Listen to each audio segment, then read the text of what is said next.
시편 120편부터 134편까지 15편의 성전에 올라가는 노래가 끝난 후 135, 136편은 이스라엘의 역사 속에 나타난 하나님을 찬양하고 있습니다.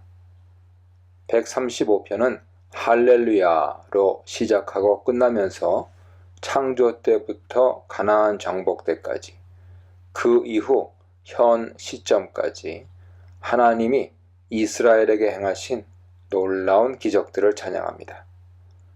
1절로 4절에서는 우리에게 누가 여호와를 찬양하고 왜 찬양해야 하는지 기술하며 그들을 하나님 찬양에 초대합니다.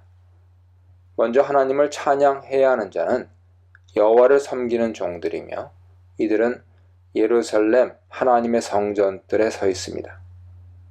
19, 20절을 보면 이들은 이스라엘 백성과 제사장을 비롯한 레위인들이죠. 이 무리는 시편 134편 1, 2절의 무리와 같습니다. 이들이 모인 시각이나 모인 이유는 다를 수 있으나 그들은 모두 하나님의 종으로서 하나님을 찬양하고 있습니다. 이 시는 여호와의 이름을 찬양하라고 권면합니다. 하나님의 여러 이름, 구원자, 목자, 치료자 등에는 그가 하신 일과 성품이 드러나 있죠. 특정한 이름을 찬양함으로써 하나님이 이스라엘에게 해주신 일에 감사하며 그가 어떤 분인지를 잊지 않으려는 의지를 나타냅니다. 우리가 찬양해야 할 첫 이름은 여호와 하나님입니다. 출애굽 사건과 구원을 떠올리게 하는 이름이죠. 출애굽기 3장 14절 이하 6장 2절 이하 보세요. 이 이름은 이스라엘을 그의 특별한 소유로 택하신 언약의 하나님을 상기시킵니다. 출애굽 후 시내산에서 하나님은 이스라엘이 자신의 말과 언약을 지키면 모든 민족 중 하나님의 소유가 될 것을 약속하셨습니다. 출애굽기 19장 5절 이하 보세요. 소유, 세굴라는 왕들의 재산인 보배들을 가리킵니다. 하나님이 야곱의 자손을 보배로운 소유의 백성으로 삼은 것은 자기를 위한 선택이었습니다. 신명기 7장 6절 이하 보세요. 하나님은 이스라엘을 사랑하고 기뻐하셨습니다. 5절로 7절입니다. 시인은 이스라엘을 택하신 여호와의 위대하심을 인지했고 이를 하나씩 열거하여 무리와 함께 찬양하려 합니다. 하나님은 모든 신들보다 위대하심으로 비교 대상이 없습니다. 그의 위대하심은 무엇보다 먼저 창조 사역을 통해 명백히 드러납니다. 하나님이 자기를 위해 이스라엘을 선택했듯이 창조의 모든 것도 그의 기쁨으로 시작되고 이루어졌습니다. 말씀을 통해 지으신 하늘, 땅, 바다, 모든 기품, 물, 바다죠. 모든 기품은 하나님의 지혜, 능력, 주권, 다스림이 온 세상 만물에 깃들었음을 말해줍니다. 그의 지혜와 능력은 천지에 안개와 번개와 비와 바람을 만들고 질서를 세우신 데서도 드러납니다. 바알이 바다와 자연의 세력을 쥐고 있는 것이 아니라 만물은 다 하나님의 작품이자 그의 통제 아래 있습니다. 8절로 14절입니다. 역사 속에서도 하나님의 위대하심이 나타납니다. 시인은 하나님이 언약 백성 이스라엘을 위해 이집트와 광야에서 가나안 땅에서 행하신 일들을 회상하며 찬양합니다. 하나님의 기적은 열거할 수 없을 만큼 많습니다. 하나님에 대해 가장 큰 놀라움과 경외심을 야기하는 사건들에만 주목합니다. 각 사건에는 하나님의 놀라운 권능과 이스라엘을 위한 구원, 보호, 공급하심 등이 강조되었습니다.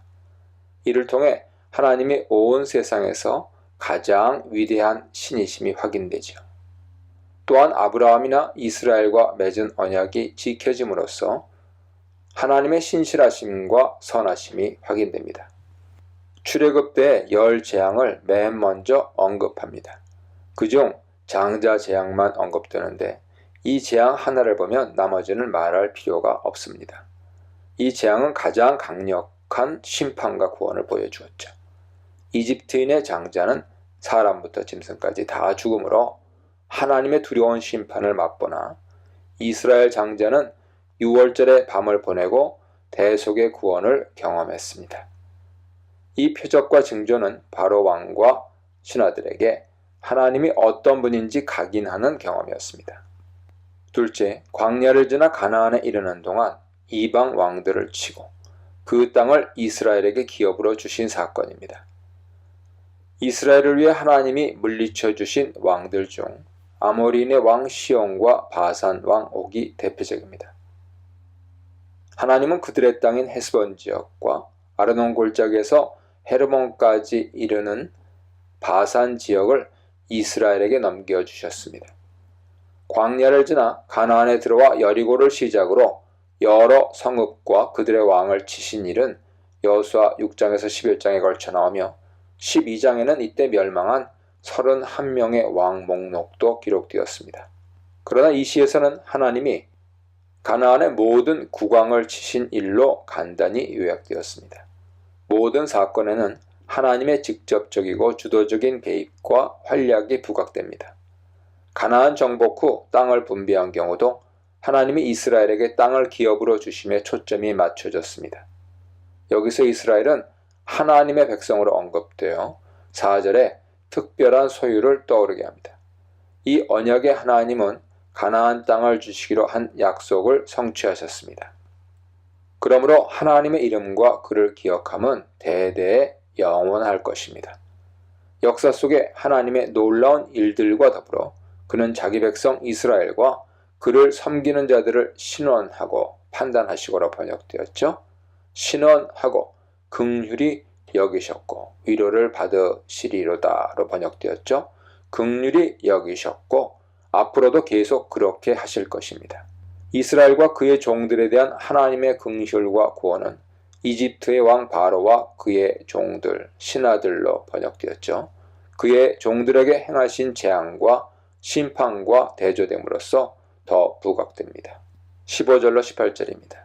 하나님은 만물을 창조하고 자기 백성을 보살피시는 전능하고 참된 신이지만 열방이 섬기는 우상신들의 실체는 은과 금을 사용하여 사람이 만든 작품일 뿐입니다. 시편 115편 4절이야 보세요.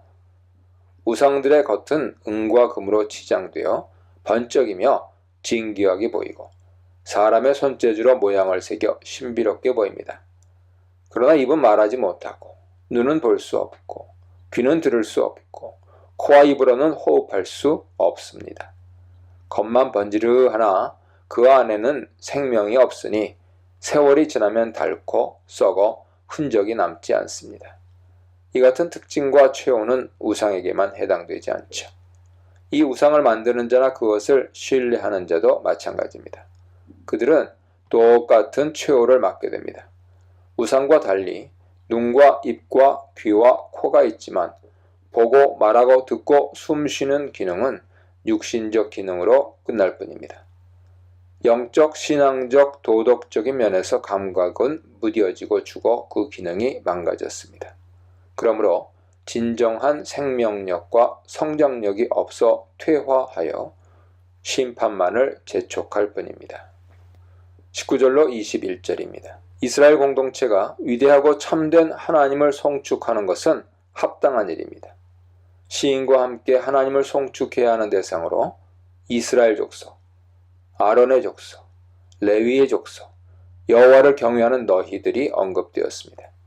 여기서 족속은 집의 번역이며 집은 사람의 거주지만이 아니라 가족, 지파, 족속, 왕조 등의 의미를 가집니다. 언급된 네 무리는 모두 하나님의 특별한 소유로 택함받은 자들입니다. 이스라엘 족속과 여호와를 경외하는 너희들은 이스라엘 전체를 지칭하며 하나님의 택함받은 백성으로서 하나님을 경외하는 임무를 부여받은 자임을 암시하죠. 아론의 족속과 레위의 족속은 거룩함의 대표격이자 하나님께 예배하는 특권과 책임을 맡은 제사장 족속인 아론의 자손들, 그리고 레위인과 그의 자손을 가리킵니다. 하나님은 그가 택한 이스라엘 백성과 함께 그가 선택한 도시 예루살렘의 시온성에 거주하십니다. 시온에서 이스라엘의 하나님을 향한 찬양이 끊이지 않습니다. 아름다운 주의 이름, 아름다운 주의 백성, 아름다운 창조와 역사의 주, 열국의 우상 숭배의 헛됨에 대해 묵상해 보시기 바랍니다.